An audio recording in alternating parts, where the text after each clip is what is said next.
The void. तो movie की शुरुआत में हमें एक लेडी की डेड बॉडी दिखाई जाती है। फिर हमें एक दरवाजा दिखाया जाता है जिसमें एक ट्रायंगल बना होता है। उस दरवाजे से एक लड़का जेम्स और एक लड़की बाहर निकलकर भाग रहे होते हैं। उनका पीछा दो लोग कर रहे होते हैं। वो लड़की को शूट कर देते हैं और उसे जलाकर मार डालते हैं, लेकिन जेम्स वहां से भागने में कामयाब हो जाता है। ये सब एक अनजान आदमी देख रहा होता है जिसने सफेद कपड़े पहने होते हैं और उसके मुंह पर काला ट्रायंगल बना होता है। फिर हमें ऑफिसर कार्टर दिखाया जाता है जो रात को ड्यूटी कर रहा होता है। तभी जेम्स भागते हुए कार्टर की गाड़ी के सामने आ जाता है तो कार्टर उसके पास जाता है। वो देखता है कि जेम्स की हालत बहुत खराब है तो वो उसे एक हॉस्पिटल में ले जाता है। इस हॉस्पिटल में कार्टर की वाइफ एलिसन भी होती है जो वहाँ की नर्स होती है। उनके अलावा हॉस्पिटल में डॉक्टर पावेल, दो नर्सेज बेवर्ली और किम, एक प्रेग्नेंट लेडी मैगी और उसका ग्रैंडपा बैन और एक पेशेंट होता है। यहाँ कार्टर और एलिसन की शादीशुदा जिंदगी अच्छी नहीं चल रही होती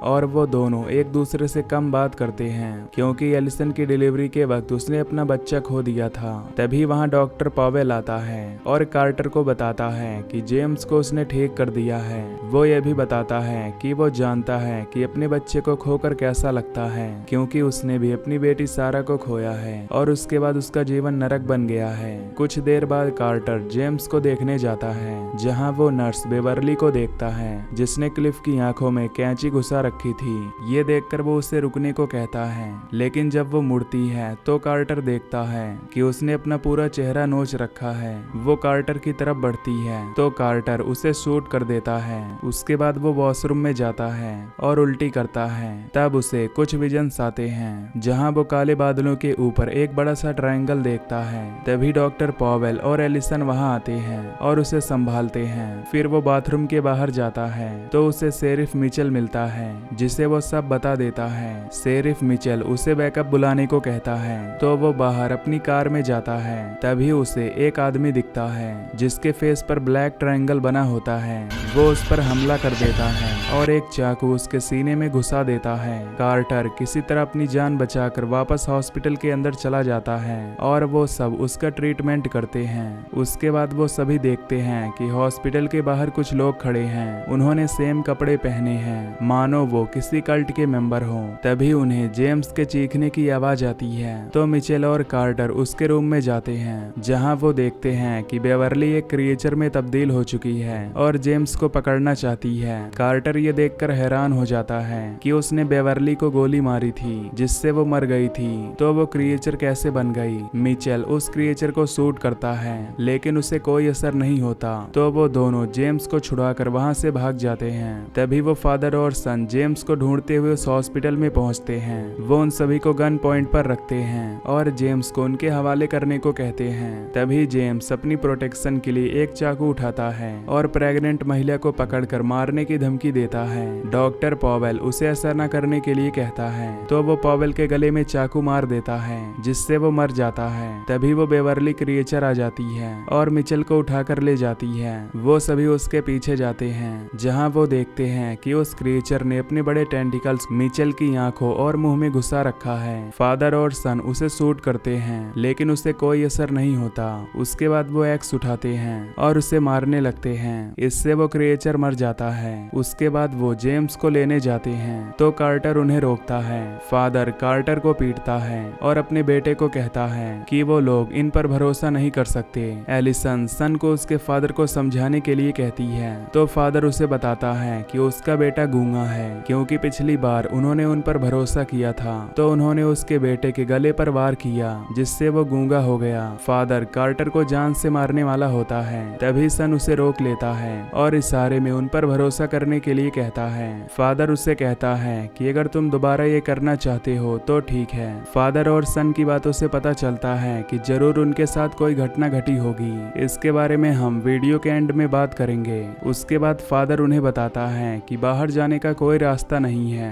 क्योंकि वो सब बाहर तैनात खड़े हैं। वो ये भी बताता है कि हॉस्पिटल के अंदर जरूर कोई चीज है जो उन कल्ट मेंबर्स को यहाँ लाई है। उसके बाद वो उस क्रिएचर की बॉडी को जला देते हैं और सबको ना डरने के लिए कहते हैं। कार्टर फादर और सन से कहता है कि उसकी गाड़ी में एक शॉट गन है जिससे वो अपनी प्रोटेक्शन कर सकते हैं। वो तीनों उसे लेने के लिए बाहर जाते हैं। तभी कार्टर देखता है कि उसकी गाड़ी जो हॉस्पिटल के पास खड़ी थी वो बहुत दूर खड़ी है, लेकिन फिर भी वो वहां जाते हैं। कार्टर अपनी गाड़ी से शॉटगन लेता है तो वो कल्ट मेंबर उन पर हमला कर देते हैं, जिससे वो सब हॉस्पिटल में चले जाते हैं। इधर एलिसन मेडिकल रूम में जाती है मैगी के लिए दवाइयां लेने के लिए, तो डॉक्टर पॉवेल उसे पकड़ लेता है जो कि अभी जिंदा होता है। जब कार्टर वापस आता है तो किम उसे बताती है कि एलिसन मेडिकल रूम में गई है। ये सुनकर कार्टर फादर को लेकर उसे ढूंढने के लिए जाता है। रास्ते में वो दोनों देखते हैं कि पॉवेल की बॉडी गायब है, जिसे देखकर वो चौंक जाते हैं। वो दोनों मेडिकल रूम में जाते हैं जहां उन्हें एलिसन नहीं मिलती, तो वो डॉक्टर पॉवेल के रूम में जाते हैं। तभी वहां एक कॉल आता है जो डॉक्टर पॉवेल का होता है। कार्टर उसे उठाता है और डॉक्टर पॉवेल से पूछता है कि एलिसन कहाँ है, तो वो उसे बताता है कि उसके बारे में उसे चिंता करने की कोई जरूरत नहीं है और जो विजन उसे आए थे उसके बारे में उसे जल्द ही पता चलेगा। वो ये भी बताता है कि जब उसने अपनी बेटी को खोया तो सब बदल गया था, लेकिन अब वो सब ठीक कर देगा। जब वो बात कर रहे होते हैं तो फादर डॉक्टर की टेबल पर एक बॉक्स देखता है जिसके अंदर उसके विक्टिम्स की तस्वीरें होती हैं। उनमें उस कल्ट मेंबर्स की फोटोज भी होती हैं जो एक रिचुअल परफॉर्म कर रहे होते हैं। डॉक्टर पॉवेल कार्टर से पूछता है कि क्या वो जानना चाहता है कि उसके पिता मरने के बाद कहाँ गए हैं। ये सुन कार्टर उससे पूछता है कि वो क्या करने वाला है, तो पॉवेल फोन काट देता है। उसके बाद कार्टर फादर को लेकर हॉस्पिटल के बेसमेंट में जाने का फैसला करता है, क्योंकि वो कॉल मॉर्ग रूम से आई होती है जो कि हॉस्पिटल के नीचे होता है। वो किम को एक वॉकी टॉकी देता है और उन्हें डायरेक्शन बताने को कहता है। वहां जाने से पहले वो तीनों जेम्स के पास जाते हैं उससे पूछताछ करने के लिए। जेम्स उन्हें बताता है कि एक लड़की उसे रोड पर मिली थी और उस लड़की ने उसे एक जगह चलने को कहा। जब वो वहां पहुंचा तो वो जगह बहुत भयानक थी और वहां कई लोगों की लाशें पड़ी हुई थी। उसके बाद कुछ लोग वहां आए और उसको उस लड़की के साथ जबरदस्ती संबंध बनवाया और वो उस जगह को चर्च कह रहे थे और उन्होंने सफेद कपड़े पहने हुए थे। उनके चेहरे पर काला ट्रायंगल था। कार्टर उससे पूछता है कि क्या वो लोग डेविल की पूजा कर रहे थे, तो जेम्स कहता है कि नहीं, वो कुछ और ही था। ये सुनकर वो तीनों जेम्स को भी अपने साथ ले जाते हैं। नीचे जाकर वो कुछ सीढ़ियां देखते हैं जो और नीचे की तरफ जा रही होती हैं। कार्टर इसके बारे में किम से पूछता है तो वो बताती है कि बेसमेंट में कोई सीढ़ियां नहीं हैं जो नीचे की तरफ जाती हों। इधर पॉवेल ने एलिसन को लिटा रखा होता है और वो अपनी चमड़ी काट रहा होता है।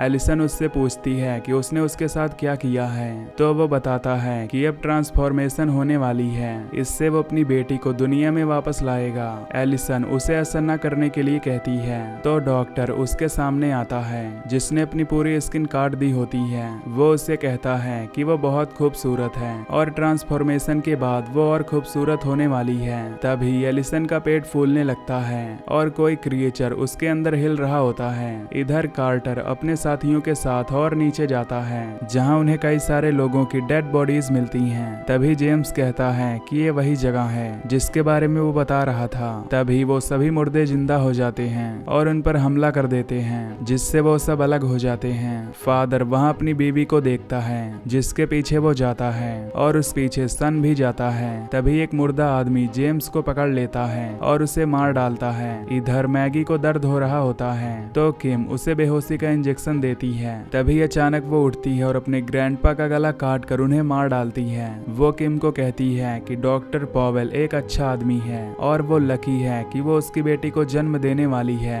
किम वहां से भाग जाती है और कहीं जाकर छुप जाती है। वो देखती है कि वो कल्ट के मेंबर्स हॉस्पिटल में घुस चुके हैं और मैगी को अपने साथ ले जा रहे हैं। यहाँ बेसमेंट में फादर रियलिटी भूल चुका होता है और उसे लग रहा होता है कि वो अपने घर में है। उसका बेटा उसे इशारों में वापस रियलिटी में आने को कहता है तो वो उस पर हमला कर देता है और उसे कहता है कि उसकी बीवी और बेटी की मौत का जिम्मेदार वो ही है, क्योंकि उसने उनकी जान नहीं बचाई। तभी सन एक फ्लेयर जलाता है और फादर के पेट में मारता है, जिससे वो रियलिटी में आ जाता है। यानी ये जगह उनके दिमाग के साथ खेल रही थी, उन्हें विजन्स दिखाकर। इधर कार्टर एक रूम में पहुंचता है जहां वो एलिसन को लेटा हुआ पाता है और वहां उनके बच्चे की डिलीवरी होने वाली होती है। तभी वो रियलिटी में आता है तो देखता है कि एलिसन एक क्रिएचर में तब्दील हो चुकी है। कार्टर ये देखकर एक एक्स उठाता है और उससे उस क्रिएचर को मार डालता है। तभी उसे डॉक्टर पॉवेल की आवाज आती है। उसकी दीवार पर एक बड़ा सा ट्रायंगल बना होता है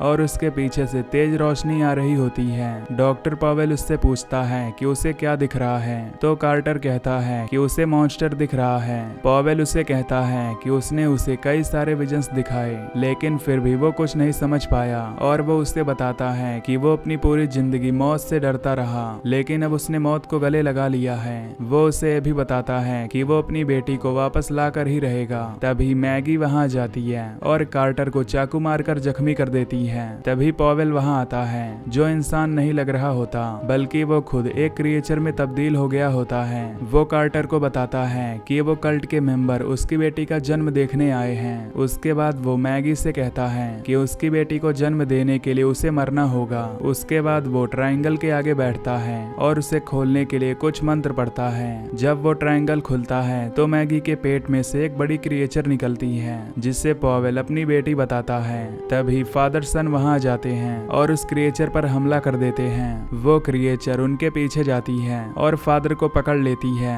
और उसके अंदर अपने टेंटिकल घुसा देती है। फादर अपनी जेब से अल्कोहल की बोतल निकालता है और अपने शरीर पर गिरा देता है और अपने बेटे को फ्लेयर जलाकर उस पर फेंकने को कहता है ताकि वो क्रिएचर मर जाए। उसका बेटा फ्लेयर जलाता है और अपने डैड की तरफ फेंकता है, जिससे उस क्रिएचर में आग लग जाती है और उसका डैड मर जाता है। इधर कार्टर एक एक्स लेकर पॉवेल के कंधे में मारता है, लेकिन उसे कोई असर नहीं होता। वो कार्टर से कहता है कि वो उसे एलिसन से मिलवा सकता है, जो उसका एक जगह इंतजार कर रही है। ये सुनकर वो पॉवेल को लेकर उस ट्रायंगल में कूद जाता है। इससे वो ट्रायंगल बंद हो जाता है और सभी चीजें नॉर्मल होने लगती हैं। इधर वो क्रिएचर अभी जिंदा होती है और सन का पीछा कर रही होती है, लेकिन तभी दीवारें बंद होने लगती हैं, जिसमें वो फंस कर मर जाती है और सन किसी तरह खुद को बचा लेता है। बाहर जाकर वो किम से मिलता है, जो काफी डरी हुई होती है, और वो दोनों हॉस्पिटल से बाहर निकलते हैं और सब चीज नॉर्मल हो जाती है।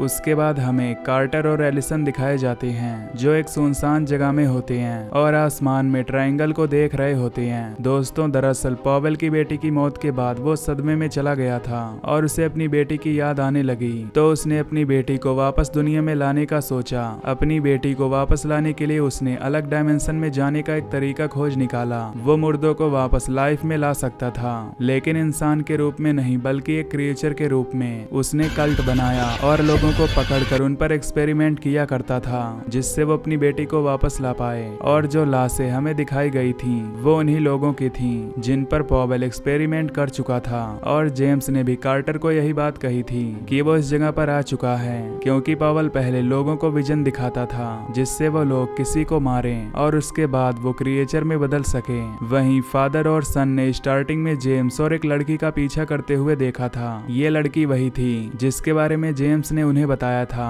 और फादर और सन उन सभी चीजों से गुजर चुके थे जिससे वो सब गुजर रहे थे। इसीलिए हॉस्पिटल में आने के बाद फादर सन से कहता है कि क्या वो दोबारा ये करना चाहता है, और फादर की वाइफ को भी उन कल्ट मेंबर्स ने पकड़ा होगा और उस पर भी एक्सपेरिमेंट किए होंगे ताकि पॉवेल अपनी बेटी को वापस ला सके। तभी फादर अपनी पत्नी को बेसमेंट में मुर्दों के साथ देखता है, जिसे सन नहीं बचा पाया था, और उन कल्ट मेंबर्स ने उसके गले पर वार किया। और पॉवेल केवल प्रेग्नेंट औरतों को शिकार बनाता था, इसीलिए उसने एलिसन और फिर मैगी को चुना। और लास्ट में हमें एलिसन और कार्टर एक सुनसान जगह पर दिखाए गए थे, जो जरूर मरने के बाद की दुनिया होगी। तो दोस्तों, अगर आपको ये एक्सप्लेनेशन पसंद आई हो तो वीडियो को लाइक और चैनल को सब्सक्राइब कर लेना। Till then take care, love you, bye bye.